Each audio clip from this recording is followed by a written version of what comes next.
Setelah rilis 14 Pro, membuat iPhone ini tidak terlupakan begitu saja. Malahan, di pasaran banyak yang masih mencari dan stok barunya pun terbatas, terutama yang varian resminya. Ya, benar, apalagi kalau bukan iPhone 11.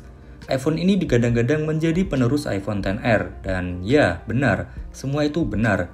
Baik dari segi varian warna yang banyak maupun segi penjualan yang akhir-akhir ini meroket, siklusnya bisa dibilang seperti iPhone XR pada tahun 2020 hingga 2021 silam.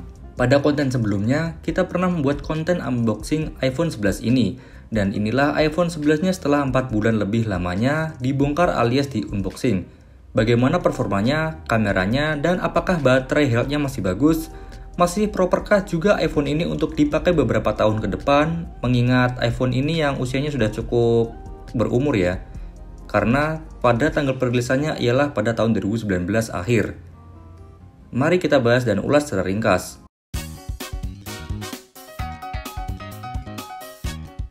Oh iya, untuk konten ini lebih ke pengalaman penggunaan saja ya, bukan review secara lengkap. Untuk review lengkap akan kita taruh link di deskripsi atau pojok kanan atas video. Berlanjut ke pemakaian luar. Untuk pemakaian selama 4 bulan lebih ini, soal casing atau fisik luar belumlah terdapat lecet atau baret yang berarti. Ya, ini karena penggunaannya yang cukup hati-hati dan tentunya di istilah bahasa Perancisnya apa ya, dieman-eman lah.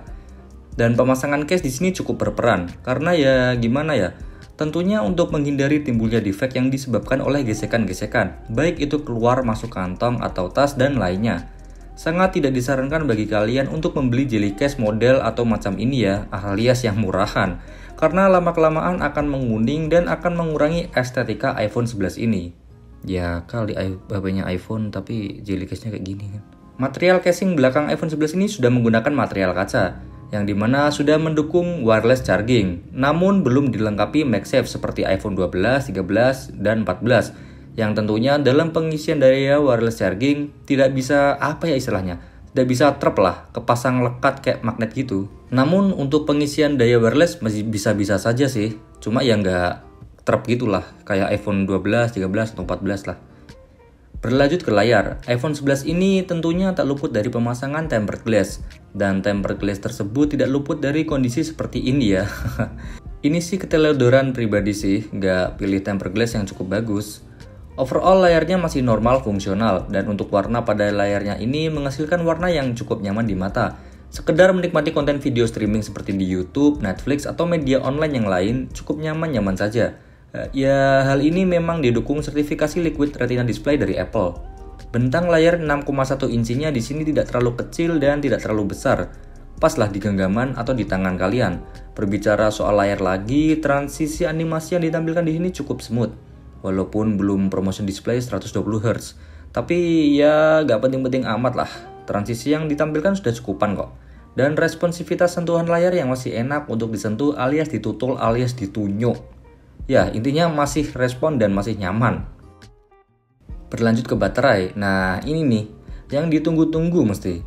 Walaupun sudah lebih dari 2 bulan atau 4 bulanan lah lebihnya, baterai health dari iPhone 11 ini masih 100%. Ya, 100%. Lah, kok iso? Ya, karena dalam intensitas penggunaan selama 4 bulan lebih ini hanya untuk dipakai record video konten saja sih. Sesekali browsing dan YouTubean, terkadang buat update story di Instagram juga. SOT yang didapat pun tidak tentu, terkadang 2 hingga 4 jam sehari, karena jarang dipakai juga sih, bukan dijadikan daily driver. Beda cerita kalau dijadikan daily driver lah. Lalu dalam pengisian daya yang dilakukan, iPhone 11 ini selalu diisi daya pada saat kapasitas baterai tidak sampai 30%-an. Dan pengisian daya menggunakan charger bawaan iPad yang Lightning, alias charger bawaan iPad 9 itu ya. Begitupun kepala chargernya juga menggunakan bawaan dari iPad. Terkadang juga pakai Ugreen ini juga sih. Kedua hal tersebut yang kemungkinan besar mempengaruhi kesehatan baterainya ya. Di satu sisi jarang dipakai dan dalam pengisian daya tidak menggunakan aksesori lain. Hanya aksesori bawaan dari Apple yang tentunya sudah MFI apabila kita menggunakan aksesori di luar bawaan Apple. Ya, pada dasarnya apabila kalian ingin performa baterai yang masih mumpuni, terapkan pola pengisian daya yang sehat. Jangan sampai mengisi daya di bawah 20%. Dan iPhone ini jangan digunakan apabila masih diisi dayanya alias masih dicas. Saran saja sih, apalagi kalau kalian sudahlah dicas, dicolok, main game pula, waduh itu tinggal nunggu waktu lah. Selanjutnya mengenai performa. Soal performa jangan diragukan lagi. Apple gitu, cailah. Dah kayak Apple fanboy belum? Tapi patut diakui sih, chipset A13 Bionic di sini memang bisa diandalkan dalam berbagai hal. Baik ngegame ataupun edit video di CapCut, semua dapat dilipas oleh iPhone 11 ini. Skema yang saya pakai selama ini sih, iPhone ini jarang saya pakai untuk ngegame, karena saya sendiri lebih condong ngegame di Nintendo Switch. Akan tetapi, chipset A13 Bionic ini dalam menangani game pun masih sangat piawai. Selanjutnya, multitasking antar aplikasi pun cukup cepat. Untuk media consumption oriented, iPhone 11 ini lebih proper lah. Kualitas speakernya pun cukup bagus, tidak pecah, bass yang dihasilkan pas, treble cukupan, dan intensitas sound signature-nya dalam batas aman, seimbang lah. Apalagi disambungkan dengan speaker Bluetooth. Nikmat dah. Dan untuk kamera, ini masih powerful dalam hal menangani kebutuhan dokumentasi keseharian. Baik untuk lensa utama dan lensa ultrawide-nya, kameranya di sini sangat handal. Komposisi warna yang dihasilkan ciri khas Apple, neutral to warm. Dan kualitas perekaman video di sini sudah bisa melakukan perekaman hingga 4K dengan frame rate 60 fps. Apple di sini memang tidak terlalu vokal soal kemampuan kameranya, seperti beberapa merek sebelah. Namun, mereka lebih memikirkan bagaimana optimalisasi dan sinkronisasi antar lensa dengan chipsetnya. Di videonya pun, stabilisasinya cukup bagus, tidak kalah dengan stabilisasi smartphone flagship terkini atau keluaran terbaru.